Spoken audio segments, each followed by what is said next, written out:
अंड्यांचे पक्षी असो किंवा ब्रॉयलर पक्षी असो, कुठच्याही प्रकारचे हॉर्मोन्स, कुठच्याही प्रकारची संप्रेरक, कुठच्याही प्रकारचे स्टेरॉइड्स त्यांना दिले जात नाहीत. वॅक्सिन्स नक्की दिले जातात. वॅक्सिन म्हणजे लस, ती रोग होऊ नये म्हणून दिली जाते. जर विलायती अंडं असेल ज्याचं वजन 60 ग्रॅम असेल तर 60 ग्रॅमच्या 12% प्रोटीन कंटेंट जास्त आहे 35 ग्रॅमच्या 12% पेक्षा. त्याच्यामुळे आपण ज्यावेळेला गावठी अंड्याला किंवा डार्क कलरचं शेल असलं तर जास्त पैसे देतो. त्याच्यामध्ये आपण कमी न्यूट्रिशन बाय करत असतो.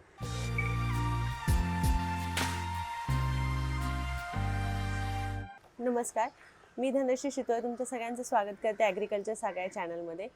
आज आपण मुंबई वेटरनरी कॉलेजमध्ये आलेलो आहोत आणि सध्या आपण एकंदरीत जे सोशल मीडियावरती पाहतो की चिकन आणि पोल्ट्रीबद्दल खूप गैरसमज पसरवले जातात किंवा काही गोष्टी अशा आहेत ज्या अजूनही त्याच्या वैज्ञानिक दृष्टिकोन हा लोकांपर्यंत पोहोचत नाही आहे आणि तो आपण आज लोकांपर्यंत पोहोचवणार आहोत. आणि त्याच्यासाठी आपल्यासोबत आहेत मुंबई वेटरनरी कॉलेजचे retired professor and dean doctor Ajit Ranade sir. Sir, तुमचं खूप खूप स्वागत इथे आल्याबद्दल आणि आम्हाला टाईम दिल्याबद्दल स्पेशली.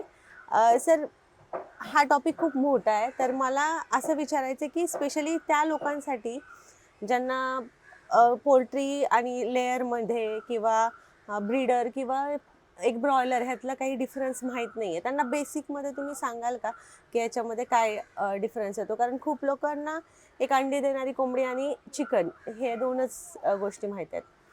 नक्की. सगळ्यांना नमस्कार. सर्वात पहिल्यांदा कुक्कुटपालन शास्त्र आणि कुक्कुटपालन सेक्टर जो आहे त्याच्याबद्दलची माहिती सांगणं गरजेचं आहे. मुळामध्ये आपल्याला माहिती असेल 1970 सालापर्यंत कुक्कुटपालन हा व्यवसाय म्हणून अस्तित्वात नव्हता. त्या काळापर्यंत म्हणजे अगदी 70-75 सालापर्यंत कुक्कुटपालन ही परसातली लक्ष्मी किंवा प्रत्येक शेतकऱ्याकडे एक 10, 15, 20, 25 पक्षी असायचे. मिळतील तेवढी अंडी मिळतील, सणासुदीला पक्ष्यांचा स्लॉटर केलं जायचं आणि पक्षी खाल्ले जायचे. जसजसं लोकांना अंड्यांचं आणि पक्ष्यांपासून मिळणाऱ्या मांसाचं महत्त्व कळायला लागलं तसतसं कुक्कुटपालनाकडे व्यावसायिक दृष्टिकोनातून बघायला सुरुवात झाली. आणि मग जसजसं त्या अंड्यांच्या आणि मांसाच्या पासून मिळणाऱ्या अत्यंत उपयुक्त अशा न्यूट्रिशन, ज्याला अन्नघटक आपण म्हणतो, माणसांसाठी आवश्यक असलेले अन्नघटक यांचं महत्त्व आपल्याला कळायला लागलं, तेव्हापासून फार जास्त जोमाने या कुक्कुटपालनाचा प्रसार आणि प्रचार हा संपूर्ण देशामध्ये झालेला आहे. सुरुवातीला फक्त एकाच प्रकारचे पक्षी होते. मुळामध्ये इथे एक गोष्ट मला नक्की सांगावी लागेल, कारण हे जे पक्षी आहेत संपूर्ण जगामध्ये जिथे कुठे म्हणून पक्षी सापडतात त्या सगळ्या पक्ष्यांचं उगमस्थान हे एकच आहे. त्या पक्षाचं नाव आहे रेड जंगल फाऊल. आणि हा रेड जंगल फाऊल भारतामध्ये, विशेषतः उत्तर पश्चिम हिंदुस्थानामध्ये इसवी सन पूर्व 573 वर्ष, मी परत आकडा सांगतो, इसवी सन पूर्व 573 वर्षापासून त्याची नोंद भारतातल्या उत्तर पश्चिम भागातल्या विभागामध्ये झालेली आहे. अर्थात त्या काळामध्ये ह्या पक्षाला फक्त रिलिजियस आणि सॅक्रिफायशल पर्पजेस म्हणजे त्याचा बळी देण्यासाठी किंवा काही धार्मिक कामांसाठीच त्या पक्षांना त्यावेळेला वापरलं जात असे. आणि त्याच्यानंतर मग त्या पक्षाचा विकास झाला, त्या पक्षाचा प्रसार झाला. भारतातनं इतर देशांमध्ये ते पक्षी सगळे पसरले. अलेक्झांडर हा राजा ज्यावेळेला आक्रमण करून आला तेव्हा त्याचं सैन्य आपल्याकडचे पक्षी घेऊन गेले. अशी ती संपूर्ण मोठी स्टोरी आहे. त्याच्यासाठी ते सांगायला लागलो ते 1 तास त्याच्यातच जाईल. पण मुळात भारतामध्ये जन्मलेला हा पक्षी जगभरामध्ये अत्यंत लोकप्रिय झाला, प्रसिद्ध झाला. आणि त्याच्यानंतर भारतामध्ये रिलेटिव्हली उशिरा, म्हणजे पर्यायाने खूप उशिरा आपल्याकडे हा लोकप्रिय झाला. 1977-80 पासून खऱ्या अर्थाने कुक्कुटपालन व्यवसायाला सुरुवात झाली. आणि आज आपण संपूर्ण जगाच्या नकाशावरती, जगाच्या तुलनेमध्ये आपण अंडी उत्पादनामध्ये 4थ्या क्रमांकावरती आहोत, 3ऱ्या क्रमांकावरती आहोत आणि मांसल पक्ष्यांच्या उत्पादनामध्ये 4थ्या क्रमांकावरती आहोत. तर मुळामध्ये मांसल पक्षी आणि अंडी उत्पादन ह्यात फरक काय आहे हे तुम्हाला सांगतो. सुरुवातीला पक्षी म्हणजे पक्षी, तो अंडीही देत होता आणि तो पक्षी कापला की त्याच्यापासून मांसही माणसाला मिळत होतं. पण त्याच्यानंतर शास्त्रज्ञांच्या अशा लक्षात आलं की काही पक्षी हे अंडी जास्त देतात, त्या मानाने त्यांचं शरीर जास्त जोमाने वाढत नाही.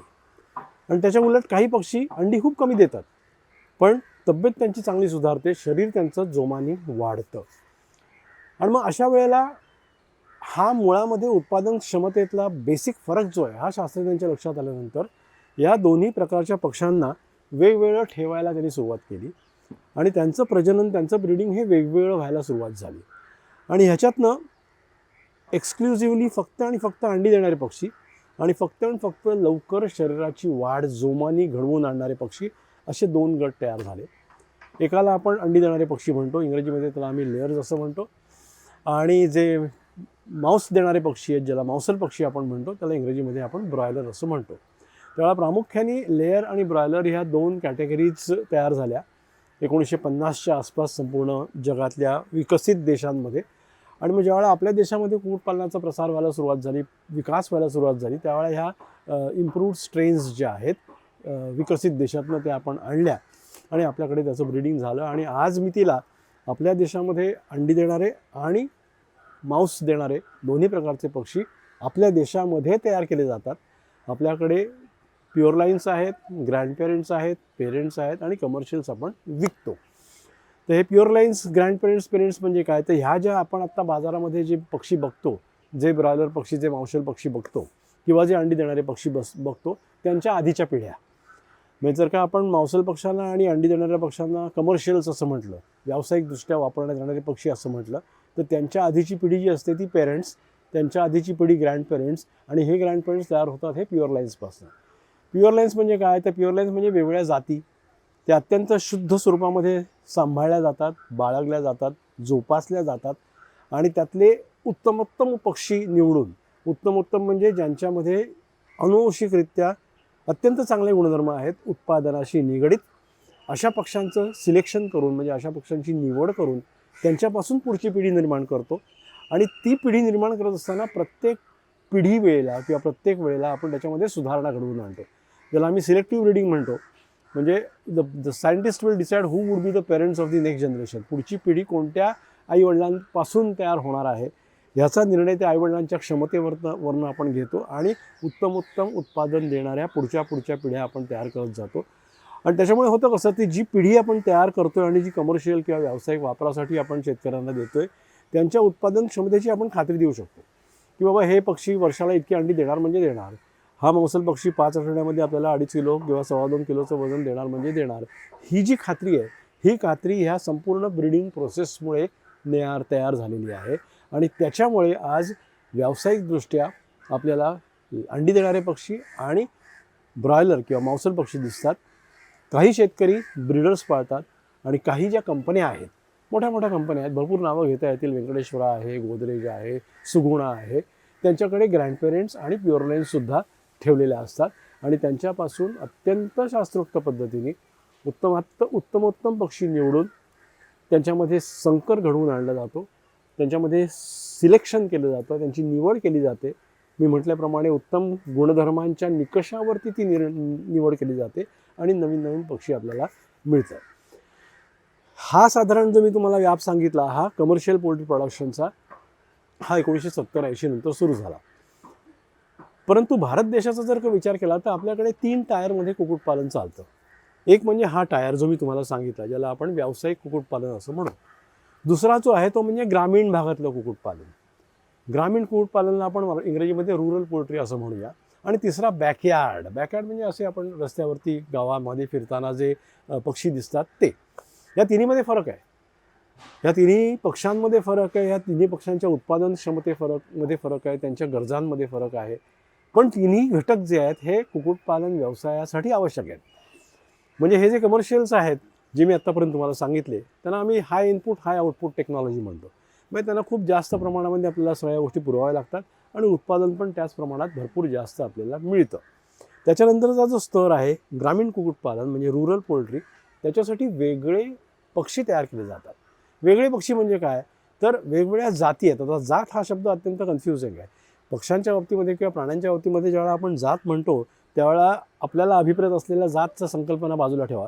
जात म्हणजे त्या पक्ष्यांचे गुणधर्म, शारीरिक गुणधर्म. म्हणजे मुळामध्ये पक्ष्यांचं वर्गीकरण करताना क्लास, ब्रीड व्हरायटी असं गुणधर्म होतं. म्हणजे पहिला क्लास, दुसरा ब्रीड, तिसरं व्हरायटी आणि चौथा स्ट्रेन अशा त्या जाती आहेत. आणि त्याच्यामधल्या जात म्हणजे संकल्पना पक्ष्यांचे गुणधर्म सारखे असतील, म्हणजे ज्यांचं दिसणं आणि उत्पादन क्षमता दोन्हीमध्ये साधर्म्य असतं, अशा पक्ष्यांना एका ब्रीडचे आहेत किंवा एका जाती आहेत असं म्हटलं जातं. तर काही विशिष्ट जाती ज्या ड्युअल पर्पजच्या जाती आहेत, म्हणजे अंडी देण्यास पण उपयुक्त आहेत आणि पक्ष्यांचं मांस तयार होण्यासाठी सुद्धा उपयुक्त आहेत. अशा ड्युअल पर्पजच्या ज्या जाती आहेत त्यांचा वापर करून थोड्याफार प्रमाणामध्ये विदेशी जातींशी संकर करून एक जास्त उत्पादन क्षमता असलेला, परंतु जो ग्रामीण वातावरणामध्ये जो मॉडरेट इनपुट टेक्नॉलॉजीमध्ये, not high input, moderate input म्हणजे आवश्यक आहे तेवढं फक्त द्यायचं. कमर्शियलला जसं आपण हाय इनपुट देतो, एन्व्हायरमेंट कंट्रोल हाऊसेस वगैरे देतो, तसं न करता जे ग्रामीण भागामधलं वातावरण आहे, जे ग्रामीण भागामधलं व्यवस्थापन आहे, त्याच्यामध्ये हा पक्षी जिवंत राहू शकेल, उत्पादन देऊ शकेल, अशा प्रकारचे पक्षी मुद्दाम तयार केले जातात, ज्यांना रुरल पोल्ट्री प्रोडक्शनचे स्ट्रेन्स असं म्हटलं जातं. मग कदाचित तुम्ही नावं ऐकली असेल, गिरिराजा, गिरिराणी, वनराणी, वनलक्ष्मी, हे जे सगळे स्ट्रेन्स आहेत. मुळामध्ये ज्या गव्हर्नमेंट इन्स्टिट्यूट्स आहेत, मग ती PDP हैदराबाद असो, म्हणजे त्याचं पहिलं नाव PDP होतं, आता त्याला आपण DPR म्हणतो, directorate of poultry research Hyderabad, किंवा काही काही कृषी विद्यापीठ आहेत, काही काही व्हेटरनरी युनिव्हर्सिटीज आहेत, त्यांनीसुद्धा वेगवेगळे स्ट्रेन्स जे आहेत हे स्ट्रेन्स डेव्हलप केलेले आहेत. आणि हे स्ट्रेन्स जे आहेत हे मुळामध्ये रुरल पोल्ट्री प्रोडक्शनसाठी आहेत. मॉडरेट इनपुट, मॉडरेट आउटपुट, 180-200च्या आसपास त्यांचं उत्पादन राहील आणि तितक्याच प्रमाणात त्याला इनपुट्स द्यावे लागतील. कमर्शियल जो आहे व्यावसायिक तत्वावरती, जर लेअर पक्ष्यांच्या बाबतीत बोलायचं झालं तर कमीत कमी 325 ते 330 अंडी वर्षाला मिळतील एका पक्षापासून. मांसल पक्ष्यांच्या बाबतीत मी तुम्हाला म्हटलं 5व्या आठवड्यामध्ये 2.5 किलो वजन तुम्हाला मिळतं. एवढं उच्च उत्पादन तुम्हाला रुरल पोल्ट्रीमध्ये मिळणार नाही, पण त्यांचा खर्चही त्या मानाने कमी राहील. त्यामुळे हा दुसरा टायर आहे, दुसरा स्तर आहे कुक्कुटपालनाचा, जो भारतामध्ये वापरला जातो. आणि तिसरा म्हणजे बॅकयार्ड, झिरो इनपुट, आणि किंवा झिरो म्हणण्यापेक्षा आपण लो म्हणूया, लो इनपुट लो आउटपुट. आपण त्यांच्याकडे दुर्लक्षच करतो. मिळेल ते बिचारे गटारामध्ये चरत राहतात, खात राहतात आणि जसं जमेल तशी अंडी देत राहतात आणि ती अंडी तो शेतकरी घेतो. म्हणजे जे पूर्वीचं फार्मिंग सिस्टीम होती, प्रत्येक शेतकऱ्याकडे 5-10 पक्षी असायचे, त्याची ती टेक्नॉलॉजी. तर ह्या भारतामध्ये सध्या ह्या 3 स्तरांवरती कुक्कुटपालन चालतं. High input high output commercial, moderate input moderate output rural poultry production, आणि लो इनपुट लो आउटपुट हे आपलं बॅकयार्ड. तर अशा प्रकारचं हे असं कुक्कुटपालन आहे. कुठच्याही प्रकारचं कुक्कुटपालन असलं तरी ध्येय एकच आहे, माणसांना आवश्यक असलेली अंडी आणि मांस हे त्यांच्यापासून निर्माण करणं. आणि त्याची गरज काय आहे, तर मुळामध्ये माणसांचं आरोग्य आणि माणसांचं न्यूट्रिशन हे उत्तम राहण्यासाठी ह्या 2 घटकांची आवश्यकता आहे. कदाचित ह्या प्रश्नाच्या उत्तरामध्ये हे अपेक्षित नसेल, पण मी मुद्दाम इथे नमूद करू इच्छितो की भारत देशामध्ये आपण माणसं जे काय खातो त्याच्यामध्ये आपल्याला प्रथिनं फार कमी मिळतात. प्रथिनांची आपल्या अन्नामध्ये कमतरता आहे.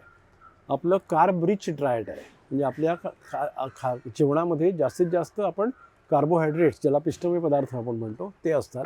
प्रथिनांचं प्रमाण कमी असतं. मुळामध्ये आता समजा माझं वजन 90 किलो असेल तर मला रोज 1 ग्रॅम पर किलो प्रमाणे 90 ग्रॅम प्रोटीन खाणं आवश्यक आहे. माणसाचं जेवढं वजन तेवढे ग्रॅम प्रोटीन त्यांनी दिवसाला खाल्लं पाहिजे. पण 90 ते 99% भारतीय त्यांचा जो रुटीन आहार आहे त्याच्यामध्ये तेवढ्या मोठ्या प्रमाणामध्ये प्रोटीन शरीरामध्ये जात नाही. आणि म्हणून जे काय प्रोटीन जातं ते कमी पडत असल्यामुळे आपल्याला प्रोटीनयुक्त किंवा प्रथिनयुक्त आहार घेणं गरजेचं आहे. आणि तुम्हाला माहिती आहे, प्रथिनयुक्त म्हटल्यानंतर 2 प्रकारची प्रथिनं असतात, एक प्राणीजन्य प्रथिनं आणि दुसरी वनस्पतीजन्य प्रथिनं.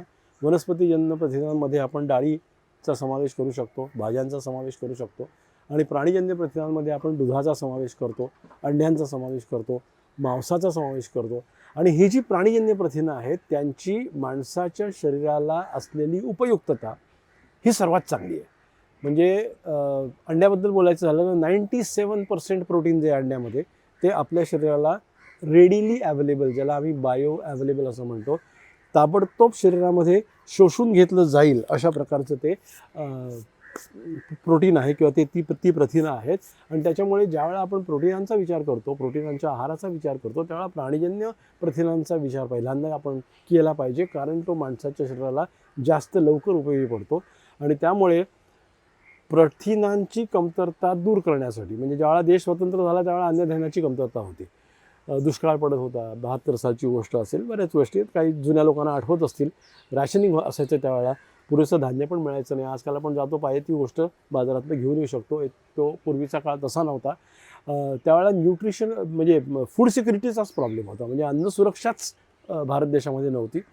कालांतराने उत्पादन वाढलं, देश प्रगत होत गेला आणि आता अन्नसुरक्षा आपण इन्शुअर केलेली आहे. आपल्याकडे अन्नसुरक्षा आहे, पण न्यूट्रिशनल सिक्युरिटी म्हणजे अन्न घटक जे आहेत किंवा अन्न घटकांची सुरक्षितता माणसांसाठी जी आहे ती अजून पूर्ण झालेली नाही. त्याच्यातला मुख्य घटक म्हणजे हा प्रथिनांचा आहे. त्यामुळे ह्या प्रथिनांच्या पूर्ततेसाठी आपल्याला प्लॅन्ट ओरिजिनपेक्षा ॲनिमल ओरिजिन म्हणजे वनस्पतीजन्यपेक्षा प्राणीजन्य प्रथिनांवरती अवलंबून राहावं लागतं. आणि प्राणीजन्य प्रथिनं ही दूध, अंडी आणि मांस आणि मासेसुद्धा अर्थात ह्याच्यापासून आपल्याला मिळते. आणि त्याचं उत्पादन जास्तीत जास्त व्हावं यासाठी हा संपूर्ण कुक्कुटपालन व्यवसायाचा किंवा कुक्कुटपालन शास्त्राचा प्रपंच जो आहे तो विकसित झालेला आहे, मोठा झालेला आहे आणि अजून मोठा झाला पाहिजे. याचं कारण असं की वर्ल्ड हेल्थ ऑर्गनायझेशन किंवा Indian council of medical research वगैरे जे आहेत ते सांगतात की ½ an egg per person per day खाल्लं पाहिजे, म्हणजे दर दिवसाला एका माणसाने अर्धा अंडं खाल्लं पाहिजे. आता हे कोणत्या जमान्यामध्ये हे स्टँडर्ड्स फिक्स केले होते ते मला माहीत नाही, पण जरी ते स्टँडर्ड आपण प्रमाण मानले तरीसुद्धा आपल्याला वर्षाला कमीत कमी 150 ते 160 अंडी, नाही 170 180 अंडी खाल्ली पाहिजे. 365 दिवसाचं वर्ष असतं, त्याच्यामुळे 180 अंड्यांची आपली दरडोई उपलब्धता असली पाहिजे भारतामध्ये, जी आजच्या घडीला फक्त 105च्या आसपास आहे. त्यामुळे 105 वरून आपल्याला 180 वरती जायचं आहे. आणि मांस उपलब्धता जी आहे ती साधारण 6 ते 6.5 किलो दरडोई उपलब्धता आहे माणसांना मांसाची, जी की आपल्याला 11 ते 12 किलो असावी हे वर्ल्ड हेल्थ ऑर्गनायझेशन किंवा ICMR सांगतं. पण मगाशी म्हटल्याप्रमाणे या ICMRच्या जे निकष आहेत किंवा जे स्टँडर्ड्स आहेत हे खूप जुने आहेत. म्हणजे मी लहान असल्यापासून ऐकतोय ½ an egg per person per day खाल्लं पाहिजे. त्याच्यामध्ये खूप बदल झालेला आहे. माझं जर म्हणणं विचारलं तर 2 अंडी एका माणसाने रोज खाणं अत्यावश्यक आहे. एका अंड्यामध्ये 6 ग्रॅम प्रोटीन असतं. 2 अंडी खाल्ली तर जेमतेम मला 12 ग्रॅम प्रोटीन मिळणार आहे. माझं 90 किलो वजन आहे, मला 90 ग्रॅम प्रोटीन पाहिजे. 90 ग्रॅममधलं फक्त 12 ग्रॅम मला फक्त 2 अंडी खाऊन मिळणार आहे. आणि त्याच्यामुळे प्रोटीनची कमतरता माणसांच्या आहारामध्ये आहे. ती भरून काढण्यासाठी प्राणीजन्य प्रथिनं ज्याच्यामध्ये दूध, अंडी, मांस याचा अंतर्भाव होतो, ह्याचं उत्पादन जास्तीत जास्त होणं गरजेचं आहे. आणि त्याच्यासाठीच हा कुक्कुटपालन व्यवसाय जो आहे किंवा कुक्कुटपालन क्षेत्र जे आहे हे विकसित झालेलं आहे. सर, तुम्ही आता जे न्यूट्रिशनल बद्दल बोलला ते त्याच्यावरती आपण म्हणजे मी तर येणारच आहे, पण त्याच्या आधी मला एक गोष्ट बोलायची होती की तुम्ही जे बॅकयार्ड सांगितलं, आपण आता सध्या गावरान जे कुक्कुटपालन आहे, पोल्ट्री आहे, ते खूप जास्त वाढत आहे. आणि जे आपण रेग्युलरली ऑनलाईन पण गोष्टी पाहतो तर गावरांमध्ये ते सांगतात की आम्ही ऑर्गॅनिक गावरान म्हणजे कोंबड्या सांभाळतो किंवा त्यांना खायला जे देतो ते ऑर्गॅनिक देतो. तर खरंच आपण ऑर्गॅनिक जे गावरान पोल्ट्रीचं उत्पादन आहे ते करू शकतो का? किंवा त्यांचं न्यूट्रिशनल बॅलन्स आपण तेवढा जो आपण ब्रॉयलरमध्ये ठेवतो तो न्यूट्रिशनल बॅलन्स तेवढा आपण गावरांमध्ये ठेवला जाऊ शकतो का? हो, त्यात काही अडचण नाही आहे. सी, न्यूट्रिशनल बॅलन्स म्हणजे आवश्यकता जी पक्ष्यांची आहे, मग ते रुरल पोल्ट्रीचे पक्षी असोत किंवा कमर्शियल असोत, त्यांची रिक्वायरमेंट मोजता येते. शास्त्राने खूप प्रगती केलेली आहे. म्हणजे मी तर असं म्हणेन की माणसांच्या आहारशास्त्रापेक्षा कुक्कुटपालनातलं आहारशास्त्र हे जास्त प्रगत आहे. त्याच्यामुळे कुठच्या प्रकारच्या पक्षाला काय हवं आहे, कोणतं अन्न हवं आहे, कोणते अन्न घटक हवेत, किती प्रमाणात हवेत, ह्याच्यावरती भरपूर संशोधन झालेलं आहे. त्यामुळे कुठच्या प्रकारच्या पक्ष्यांना, म्हणजे आता तर तुम्हाला माहिती असेल वेगवेगळ्या हॅचरीज आहेत, ज्यावेळेला ते हॅचरीमध्ये एखादा स्ट्रेन रिलीज करतात त्या स्ट्रेनची न्यूट्रिशनल रिक्वायरमेंट तेच रिलीज करतात. आम्ही तयार केलेल्या पक्षाला एवढं प्रोटीन पाहिजे, एवढं फॅट पाहिजे, एवढं मिनरल पाहिजे, हे मिनरल इतकं पाहिजे, हे विटॅमिन इतकं पाहिजे, इतक्या प्रिसाइजली त्यांचं न्यूट्रिशनचं अभ्यास झालेला असतो. त्यामुळे कुठच्याही प्रकारच्या पक्षाला आवश्यक असलेलं न्यूट्रिशन प्रोव्हाइड करणं आणि ते तयार करणं किंवा त्याच्याबद्दलचा अंदाज किंवा अनुमान मानणं हे अजिबात कठीण नाही. फक्त प्रश्न आहे या ऑर्गॅनिकच्या विषयाचा. टेक्निकली जर तुम्ही मला विचाराल तर technically speaking organic, truly organic असं काही नाही आहे. याचं कारण ऑर्गॅनिकची व्याख्या जी आहे तीच मुळी अशी आहे की त्याला कुठचंही अँटीबायोटिक वापरलं नाही पाहिजे, पेस्टिसाईड वापरलं नाही पाहिजे, खतं वापरली नाही पाहिजेत, केमिकल्स वापरली नाही पाहिजेत, हॉर्मोन्स वापरले नाही पाहिजेत. आणि आपल्या देशामध्ये तसं काही नाही आहे. म्हणजे unless there is a virgin area like for example north ईस्टमध्ये वगैरे असा कुठेतरी तरच ते शक्य आहे, अन्यथा नाही. नाही.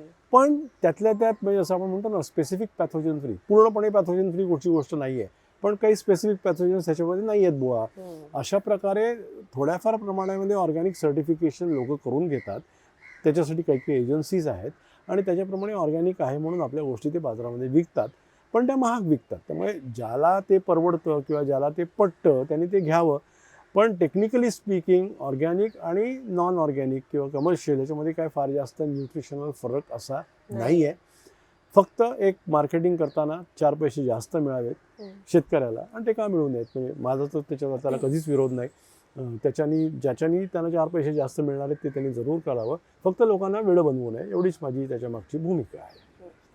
सर ॲक्च्युली आपण जर बघायला गेलं तर ब्रॉयलरमध्ये हा पण एक म्हणजे जो व्हायरल कॉन्सेप्ट आहे की त्याच्यामध्ये हार्मोन, स्टेरॉइड्स किंवा बाकी केमिकल्स असतील ते दिले जातात. त्यामुळे जी ब्रॉयलरची बर्ड आहे तो एक 35-40 दिवसांमध्ये एवढा वेट गेन करतो. म्हणजे मोस्टली त्यांना कम्पेअर केलं जातं गावरान कोंबडीसोबत की त्यांना 6 महिने 5 ते 6 महिने लागतात. मग हे एवढ्या फास्ट ग्रो होतात, त्यांना काहीतरी केमिकल ट्रीटमेंट असेल, स्टेरॉइड्स असतील, हार्मोन्स असतील. म्हणजे बेसिकली हा कॉन्सेप्ट खूप लोकांच्या डोक्यात आहे आणि हा एकतर म्हणजे बेसिकली हा पसरवला पण जातो. तर याच्याबद्दल काय म्हणाल की म्हणजे आपण तेच जे बोलत होतो की न्यूट्रिशनल डाएटमुळे आपण म्हणतो की ज्याचं वेट गेन व्हायला जी हेल्प होते. ब्रीडिंग हां ठीक आहे, तुम्ही सांगतो तुम्हाला तुमचा प्रश्न संपू दे. म्हणजे ह्याच्यामध्ये काय डिफरन्स आहे? आपण नक्की सांगतो हार्मोन्समुळे तुम्हाला दोन्ही तिन्ही गोष्टीचा उल्लेख करतो. मुळामध्ये एक लक्षात घ्या की ऑर्गॅनिकबद्दल मी जसं बोललो तसंच ब्रॉयलर पक्षी एवढ्या जोरात का वाढतात आणि रुरल पोल्ट्रीतले किंवा हे गावरान शब्द तुम्ही वापरला ते असे कमी का वाढतात, याचं मुख्य कारण म्हणजे हा ब्रीडिंगमधला फरक आहे. ब्रीडिंग म्हणजे संकर. कुठच्या पक्ष्यांचा वापर करायचा आणि पुढची पिढी निर्माण करायची हे शास्त्रज्ञ ठरवतात. आता ब्रॉयलरच्या बाबतीत बोलायचं झालं तर 2 ब्रीड्स आहेत. एक प्लायमाउथ रॉक नावाची ब्रीड आहे जी अमेरिकन क्लासची ब्रीड आहे, आणि एक कॉर्निश नावाची ब्रीड आहे जी ब्रिटिश किंवा इंग्लिश क्लासची ब्रीड आहे. ह्या 2 जातींचा, ह्या 2 ब्रीडचा संकर करून पिढ्यानपिढ्या संकर सिलेक्शन निवड करून आपण कमर्शियल ब्रॉयलर्स जे आहेत ते तयार केलेले आहेत. आणि प्रत्येक सिलेक्शनमध्ये सिलेक्टिव्ह ब्रीडिंग करताना उत्तमोत्तम पक्षी प्रत्येक पॅरामीटर म्हणजे प्रत्येक गुणधर्म त्याचा तपासला जाऊन त्याची नोंद ठेवून कॉम्प्युटर्सचा वापर करून अत्यंत अद्ययावत अशा प्रकारचं शास्त्र त्याच्यामध्ये वापरून हा पक्षी तयार केला जातो. आणि तो पक्षी एकदा एक दिवसाचं पिल्लू तयार झालं की त्याची जी गरज आहे, मग ती वातावरणाची असो, अन्नघटकांची असो, वॅक्सिनेशन किंवा रोग प्रतिकाराच्या संदर्भातली असो, ही सगळी जी त्या पक्षाची गरज आहे ही समजून घेतलेली असल्यामुळे बरोबर त्या पक्षाला जे हवं ते सगळंच्या सगळं तसंच्या तसं दिल्यामुळे हा ब्रॉयलर तुम्हाला 2.5 किलो 5 आठवड्यामध्ये वजन देतो. ह्याच्या विरुद्ध जर का आपण गावरांचा विचार केला तर गावरांमध्ये एवढ्या मोठ्या प्रमाणामध्ये संशोधन झालेलं नाही, एवढ्या मोठ्या प्रमाणामध्ये त्याचं ब्रीडिंग व्यवस्थित झालेलं नाही, व्यवस्थित म्हणण्यापेक्षा व पिढ्यानपिढ्या झालेलं नाही. मुळामध्ये पांढरी पिसं रंगीत पिसं, पांढरी त्वचा रंगीत त्वचा, पिवळी त्वचा किंवा पिवळे शँक्स आणि पांढरे शँक्स अशा प्रकारचा ढोबळ फरक जो आहे तो आहे. त्याच्यामध्ये सुद्धा मांस जर बघितलं आपण तर मांसल पक्ष्यांच्या बाबतीमध्ये मांस अत्यंत सॉफ्ट, पटकन शिजणारं असं होतं. जे गावरान पक्षी आहेत किंवा जे गावठी पक्षी आहेत त्याचं मांस शिजायला वेळ लागतो. त्यामुळे जास्त फायबर कंटेंट, कमी ज्युसीनेस वगैरे असे काही गुणधर्म त्याच्यामध्ये आहेत, फरक त्याच्यामध्ये आहेत. पण अन्यथा मुळामधला जो फरक आहे जो गावरान पक्षातला आणि ब्रॉयलर पक्षातला तो म्हणजे ब्रीडिंगचा फरक आहे. आणि ब्रीडिंगनंतर त्यांची पूर्ण गरज समजावून घेऊन त्या प्रकारचं न्यूट्रिशन आणि मॅनेजमेंट त्यांना दिल्यामुळे हे ब्रॉयलर पक्षी एवढ्या जोरात वाढतात. हॉर्मोन्स देऊच शकत नाही आपण पक्ष्यांमध्ये, ब्रॉयलर्स असोत किंवा लेअर्स असोत, कारण मुळात म्हणजे त्याची किंमत, जर का एक हार्मोनचं इंजेक्शन द्यायचं असेल त्या पक्षाच्या किमतीपेक्षा जास्त त्याची किंमत आहे. आणि कशासाठी द्यायचं आहे? म्हणजे आता तुम्ही कमर्शियल लेअर्सचा जर विचार केला तर रोज एक अंड मिळतच आहे आपल्याला. मुळामध्ये पक्ष्यांच्या शरीरामध्ये 2 ओव्हरीज आहेत, 2 स्त्री बीजांड आहेत आणि 2 स्त्री बीजांड वाहक नलिका आहेत. त्यातली एकच ग्रो होते. म्हणजे ज्यावेळेला पिल्लू जन्माला येतं त्यावेळेला डावी आणि उजवी दोन्ही ओव्हरी असतात, पण त्यातली एकच ओव्हरी डेव्हलप होते, दुसरी होतच नाही. त्याच्यामुळे एकच अंड रोज मिळू शकतं जास्तीत जास्त निसर्गाच्या नियमाप्रमाणे, आणि तेवढं तर आपल्याला मिळतंय. त्याच्याशी जास्त मिळू शकत नाही. त्यामुळे हार्मोन्स किंवा संप्रेरक किंवा आणखीन काहीही द्यायची गरज नाही. अँटीबायोटिक्स ही फक्त रोगांच्या नायनाटासाठी दिली जातात, ती रेग्युलरली दिली जात नाहीत. स्टिरॉइड्स भयंकर महाग आहेत, हार्मोन्स भयंकर महाग आहेत, आणि मी तुम्हाला खरं सांगू का, हे सगळे गैरसमज पसरवले जात आहेत. कारण एक मोठा ग्रुप आहे जो ह्याच्या विरोधात आहे. मी त्या कोणाचं नाव घेणार नाही, परंतु एक समुदाय जो आहे हा शाकाहारी किंवा मांसाहाराच्या विरोधातला समूह आहे, आणि हा मांसाहाराच्या विरोधातला समूह जो आहे हा अशा प्रकारच्या गोष्टी पसरवत असतो. आपलंच काम आहे त्याच्याबद्दलच्या सगळ्या गोष्टी लोकांपर्यंत सत्य पोचवायची. तर सत्य हे आहे की अंड्यांचे पक्षी असो किंवा ब्रॉयलर पक्षी असो, कुठच्याही प्रकारचे हॉर्मोन्स, कुठच्याही प्रकारची संप्रेरकं, कुठच्याही प्रकारचे स्टिरॉइड्स त्यांना दिले जात नाहीत. व्हॅक्सिन्स नक्की दिले जातात. व्हॅक्सिन म्हणजे लस, ती रोग होऊ नये म्हणून दिली जाते. त्याचं वेळापत्रक ठरलेलं असतं, ती काय रोज द्यायची वस्तू नाही. आणि अँटीबायोटिक जे आहे, प्रतिजैवकं, येस ती दिली जातात. ज्यावेळेला रोग होतो त्यावेळेला त्या अँटीबायोटिक दिल्याशिवाय जे बॅक्टेरियाज आहेत ते मरणार नाहीत, आणि म्हणून फक्त तेवढ्या एका विशिष्ट ठराविक कालापुरतीच अँटीबायोटिक्स दिली जातात, त्याच्या व्यतिरिक्त नाही. जी ग्रोथ, जी उत्पादन क्षमता आत्ता आपल्याला पक्ष्यांमध्ये दिसते ती अनुवांशिकरित्या त्यांच्यात अत्यंत चांगला बदल घडवल्यामुळे, ब्रीडिंग केल्यामुळे, सिलेक्शन केल्यामुळे आणि त्यांच्या मॅनेजमेंट आणि न्यूट्रिशनची पूर्ण काळजी घेतल्यामुळे आपल्याला हा सगळा बदल जो आहे तो आत्ता दिसतोय. ओके सर, आता तुम्ही म्हटलात अँटीबायोटिक्स कधीतरी दिली जातात, मग त्याचा आपल्या ह्युमन्सवर काही परिणाम आहे? हा एक फार मोठा विषय मॅडम. AMR म्हणतात त्याला, अँटीमायक्रोबियल रेझिस्टन्स. काय आहे अँटीमायक्रोबियल रेझिस्टन्स? हा शब्द आला की जगभरामध्ये व्हेटरनरी प्रोफेशनकडे बघितलं जातं किंवा पशुवैद्यक शास्त्र किंवा पशुवैद्यकांकडे बघितलं जातं की आपण म्हणजे पशुवैद्यक क्षेत्रामध्ये अत्यंत बेजबाबदारपणे अँटीबायोटिक्सचा वापर होतो असं म्हटलं जातं. आणि त्याच्यामुळे जो रेझिस्टन्स फॉर्म होतो आहे निसर्गामध्ये, प्राण्यांमध्ये, पक्ष्यांमध्ये, जनावरांमध्ये, माणसांमध्ये, त्याचा दोष हा पशुवैद्यकशास्त्र म्हणा किंवा लाईफस्टॉक सेक्टरवरती दिला जातो, पण तो खरा नाही. याचं कारण इररिस्पॉन्सिबल यूज हा ह्युमन्समध्येही आपल्यापेक्षा जास्त होतो. अक्रॉस द काउंटर अँटीबायोटिक ह्युमन्समध्ये विकत जास्त घेतली जातात. नो डाऊट काही ठिकाणी फार्मर्स कदाचित घेत असतीलही, पोल्ट्री फार्मर म्हणा किंवा लाईफस्टॉक फार्मर्स, परंतु त्याच्यामुळे अँटीबायोटिक रेझिस्टन्सचा प्रॉब्लेम निर्माण व्हावा एवढी त्याची परिस्थिती सध्या बिकट नाही. दुसरा जो रेसिड्यूचा विषय आहे, मुळामध्ये एक लक्षात घ्या, आपण अँटीबायोटिक देणार ते किती, त्याचा अंश त्या पक्ष्याच्या शरीरात उरणार तो किती, तो पक्षी मारल्यानंतर, शिजवल्यानंतर, 100 डिग्री सेल्सिअसला बॉईल केल्यानंतर त्या अंशाचं काय होणार, आणि तो आपण खाल्ल्यावरती आपल्या शरीराला काय फरक पडणार, हा सगळा संशोधनाचा भाग आहे. आणि त्याच्यावरती फार कमी संशोधन झालेलं आहे. मला तर असं म्हणायचं आहे की फार निग्लिजिबल, म्हणजे मी नाही म्हणत नाही, पण अत्यंत नगण्य अशा स्वरूपाचा परिणाम होतो माणसांवरती. त्यामुळे अँटीबायोटिक रेझिस्टन्समुळे किंवा कुठच्याही प्रकारच्या रेसिड्यूजच्या भीतीमुळे अंडी किंवा पक्षी न खाणं हा योग्य निर्णय नाही. आणि मुळामध्ये मगाशी मी बोललो ते पुन्हा एकदा सांगतो की आपल्याकडे आपल्या आधीच्या पिढ्यांनी जो आपल्याला संस्कार किंवा वारसा दिलेला आहे की आपण व्यवस्थित शिजवून अन्न खातो, अर्धकच्चं, पूर्ण कच्चं. काही देशातल्या ट्राईब्स खातात, तसं आपल्याकडे कधीच होत नाही. आणि ह्या जेवढं म्हणजे आपल्याला माहिती आहे, रट शिजवतो. 100 डिग्री सेल्सिअसला पाणी उकळतं, 100 डिग्री सेल्सिअसला काहीच जिवंत राहत नाही. म्हणजे सगळे बॅक्टेरिया, सगळे व्हायरस, सगळं फंगस, सगळं जे आहे ते 100 डिग्रीला उकळत्या पाण्यामध्ये सगळ्याची वाट लागते, ते सगळं नष्ट होऊन जातं. त्यामुळे जोपर्यंत आपण व्यवस्थित शिजवलेलं अन्न खातो आहे, व्यवस्थित शिजवलेलं अन्न खातो आहे, व्यवस्थित शिजवलेलं मांस खातो आहे, तोपर्यंत आपल्याला अन्नापासून, मांसापासून, अंड्यापासून, दूधसुद्धा आपण उकळून घेतो. पाश्चरायझेशन केल्याशिवाय आपण दूध वापरत नाही. त्याच्यापासून आपल्याला काही रोग होण्याचा किंवा आजार होण्याचा संभावना नाही आहे. ओके. आणि सर, अजून एक न्यूट्रिशनच्या बाबतीत जर मी विचारलं, म्हणजे न्यूट्रिएंट कंटेंटच्या बाबतीत, तर गावरान आणि जे ब्रॉयलर आहे याच्यामध्ये जर आपण डिफरन्शिएट केलं की आपण ते खाल्ल्यानंतर कशामधून जास्त न्यूट्रिएंट कंटेंट ह्युमन्सला भेटेल, असं काही आहे कॉन्सेप्ट? मुळामध्ये न्यूट्रिएंट हा लोकांना वेड बनवणारा विषय आहे. मोर दॅन 120 120पेक्षा जास्त न्यूट्रिएंट्स आहेत आपल्या शरीराला आवश्यक. पण त्याची वर्गवारी करून आपण मुळामध्ये त्याच्याबद्दल आपण 6 त्याचं गटांमध्ये वर्गीकरण करतो. पहिलं म्हणजे पिष्टमय पदार्थ, ज्याला आपण कार्बोहायड्रेट्स म्हणतो. दुसरं म्हणजे प्रथिनं, ज्याला आपण प्रोटीन्स म्हणतो. तिसरं स्निग्ध पदार्थ किंवा ज्याला आपण फॅट्स किंवा मेद पदार्थ म्हणतो. चौथं म्हणजे व्हिटॅमिन्स, ज्याला आपण जीवनसत्व म्हणतो. आणि 5वं म्हणजे मिनरल्स, ज्याला आपण खनिज द्रव्य असं म्हणतो. ही 5 महत्त्वाची न्यूट्रिएंट्स. आणि 6वं न्यूट्रिएंट जे लोक विसरतात ते म्हणजे पाणी. त्यामुळे पाणी, पिष्टमय पदार्थ, प्रथिनं, जीवनसत्व आणि खनिज द्रव्य या 6चा मुळात विचार होतो. मग तो मनुष्य असो किंवा प्राणी असो किंवा पक्षी असो. सगळ्या प्राण्यांची, सगळ्या पक्ष्यांची ह्या 6 न्यूट्रिएंट्सच्या गटांची गरज भागवणं हे महत्त्वाचं आहे. आता ह्याच्यामध्ये तुम्ही विचारलात प्रश्न हा मांसल पक्षी आणि गावरान काय फरक असतो. प्रॅक्टिकली स्पीकिंग 19-20 का पण फरक नाही.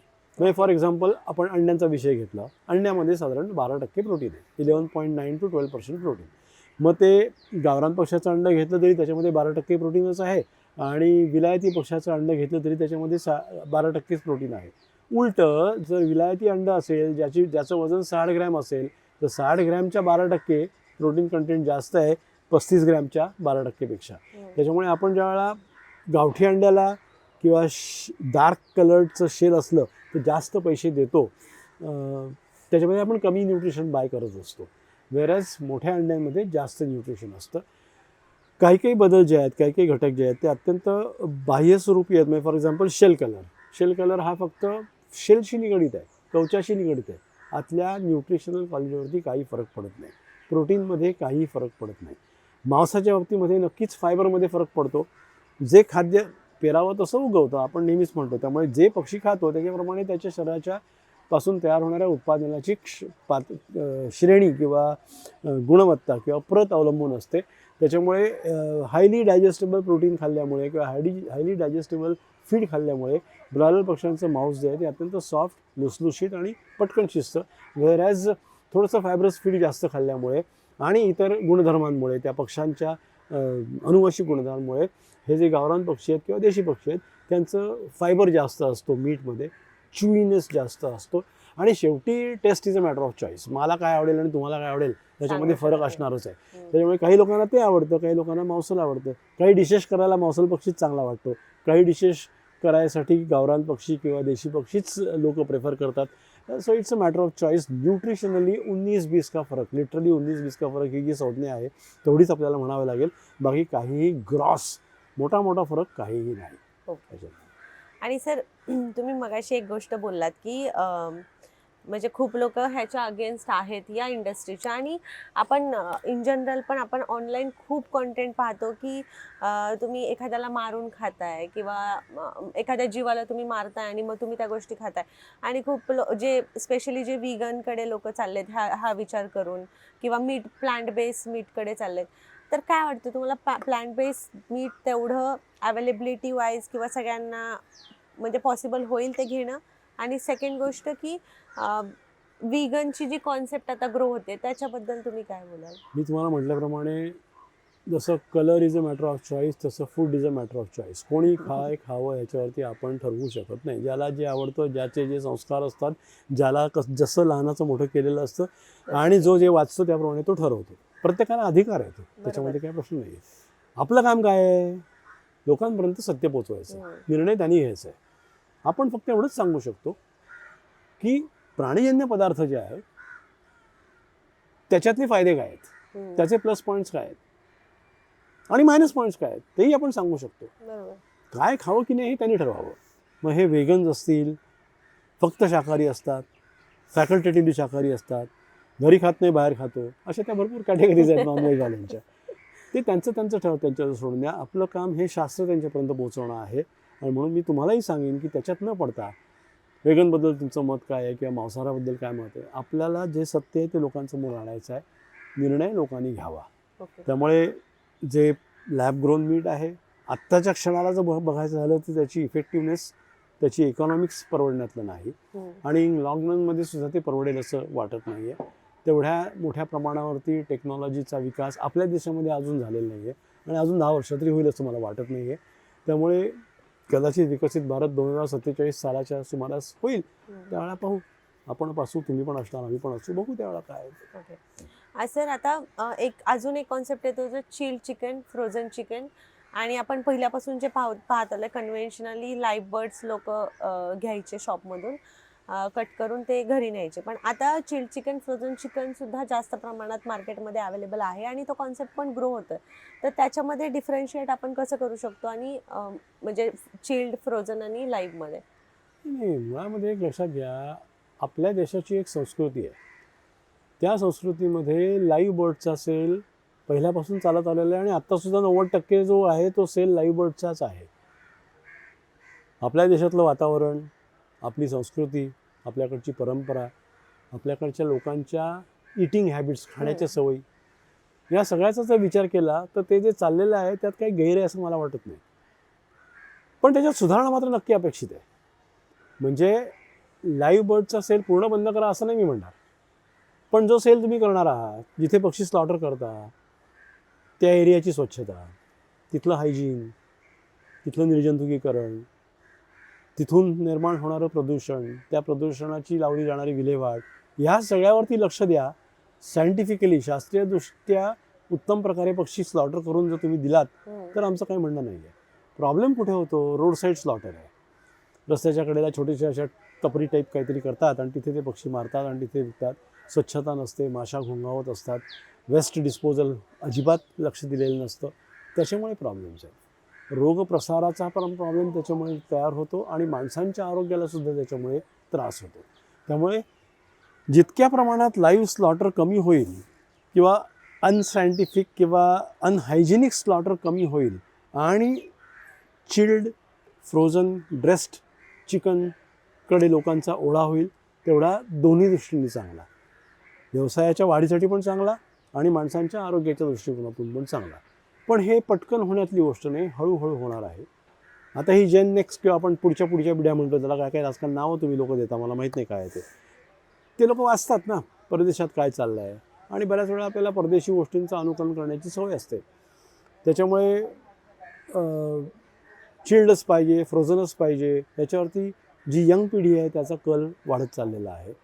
ट्रेसेबिलिटीवरती आजकाल लोक महत्त्व देतात. मी आत्ता जे अंडं खातोय ते अंडं कुठच्या फार्ममधनं आलेलं आहे, ते फार्म कसं आहे, त्या फार्मचं हायजीन काय आहे, त्या फार्ममध्ये पक्षी कोणते आहेत, त्या फार्ममधल्या पक्ष्यांना खाणं काय दिलं जातं, त्यांचं वेलफेअर इन्श्युअर केलं जातं की नाही, ब्ला ब्ला ब्ला ब्ला, अनंत प्रश्न या नवीन पिढीच्या डोक्यामध्ये येतात आणि त्याच्याप्रमाणे त्याची ट्रेसेबिलिटी आता वाढत चाललेली आहे.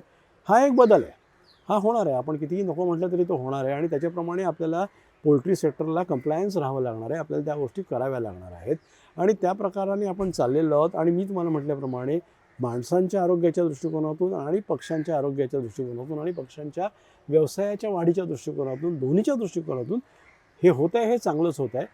आता तुम्ही फ्रोझन, चिल्ड, फ्रेश कट आणि लाईव्ह असं जर म्हटलात तर लाईव्ह हा सर्वात म्हणजे रेडिली अवेलेबल कॅटेगरी आहे.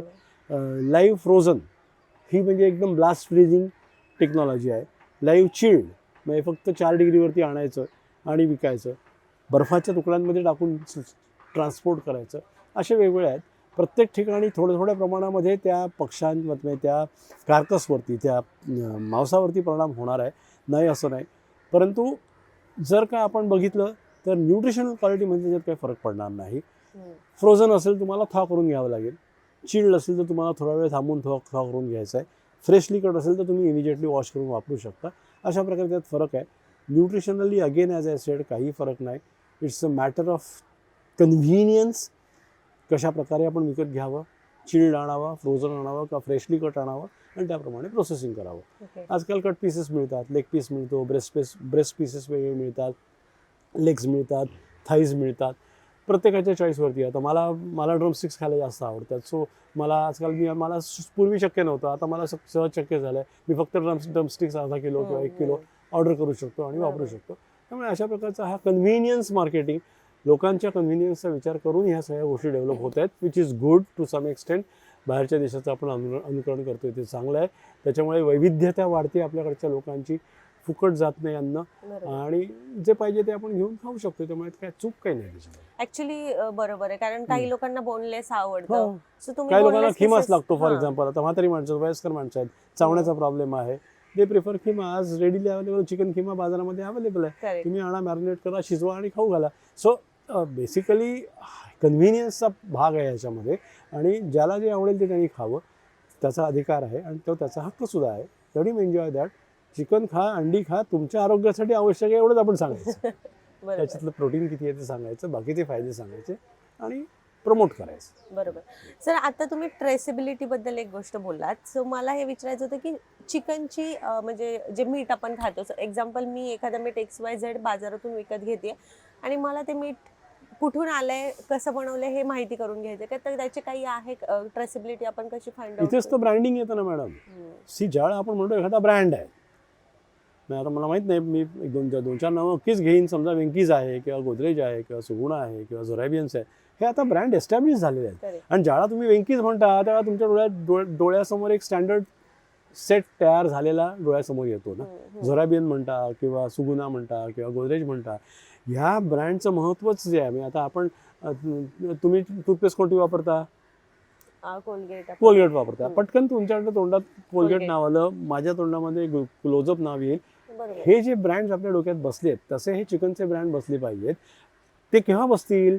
ज्यावेळेला आपल्याला त्या ब्रँडबद्दल खात्री पडेल तेव्हा. आणि ती खात्री आता पटायला लागलेली आहे लोकांना. पीपल हॅव स्टार्टेड आस्किंग, वेंकीजचं हे आहे का, ओके. वेंकीजचं ते आहे का. म्हणजे असं आमच्या इथे दादाला प्रभात पोल्ट्री आहे, त्यांची बिर्याणी आहे किंवा whatever. But there are many brands. मी तर तुम्हाला सांगतो, बारामती ॲग्रो आहे. सो ब्रँडचं महत्त्व हेच आहे की पीपल आर इन्शुअर्ड. माझ्या मनाला खात्री आहे की हे चांगलंच असणार. मला ह्याच्याबद्दल जास्त बॉदर करण्याचं कारण नाही. त्यांना काय खायला घातलं आहे, त्यांचं वेलफेअर इन्शुअर केलं आहे की नाही, त्यांची हेल्थ चांगली होती ना, whether they have been properly slaughtered, ह्याची आपल्याला काळजी करण्याचं कारण नाही. Because it is coming from a particular house of manufacturing. ते त्या ब्रँडचं महत्त्व आहे. So people are nowadays slowly started shifting to that. ते विशिष्ट स्पेसिफिक ब्रँडच खरेदी करायला लागलेले आहेत. आणि मुंबई पुण्याच्या सारख्या शहरामध्ये आणि इव्हन आता बारक्या छोट्या शहरांमध्ये सुद्धा कोल्ड स्टोरेजेस आहेत, मॉल्स आहेत, डिपार्टमेंटल स्टोअर्स झालेली आहेत. त्यामुळे काय आता प्रॉब्लेम राहिलेला नाही. ते वाढणारच आहे. म्हणजे they will be different. Live घेणारे आणि स्लॉटर माझ्या डोळ्यासमोर हा इस्को काटो म्हणणारे पण असणार आहेत. आणि मला फक्त ड्रमस्टिक्स पाहिजेत, मी ड्रमस्टिक्स घेऊन येऊन खाणार आहे, तसे पण लोक असणार आहेत. खावं. बरोबर आहे.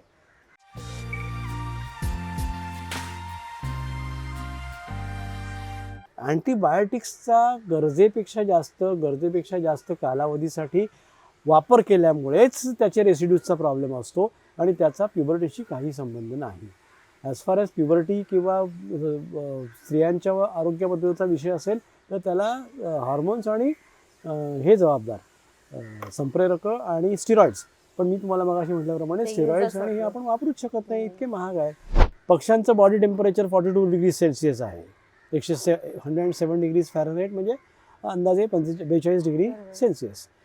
ज्या वेळेला पक्ष्यांच्या शरीराच्या तापमानापेक्षा वातावरणाचं तापमान जास्त असेल, कसं सर्वायवल शक्य आहे? हो, इट्स नॉट पॉसिबल.